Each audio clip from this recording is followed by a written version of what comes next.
Amen po rin ng Diyos at isang pagpalang umaga po sa inyo lahat. At tayo po ay makakaroon ng kaunting oras para po sa ating pong The Bible Devotion.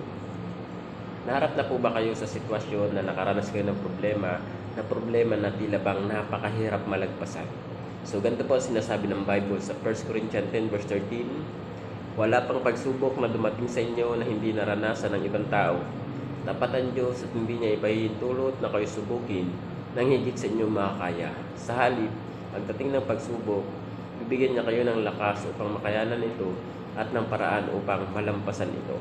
So malinaw po kapatid, sabi ng 1 Corinthians 10 verse 13, na mga pagsubok na dumarating o nararanasan ng tao ay posibleng naranasan man din ng iba. At walang pagsubok na dumarating sa atin nang higit o hindi natin kayang lampasan. So ang lahat ng bagay ay kontrolado ng Diyos.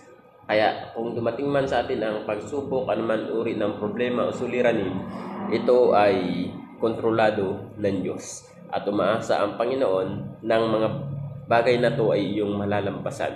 At kung ikaw man ay mahirapan, meron siyang pangako na sa panahon na yon, ang Diyos ang magbibigay sa atin ng lakas at ng paraan upang ito ay mapagtagumpayan. So ang kailangan lang natin manatili at magtiwala tayo sa Panginoon.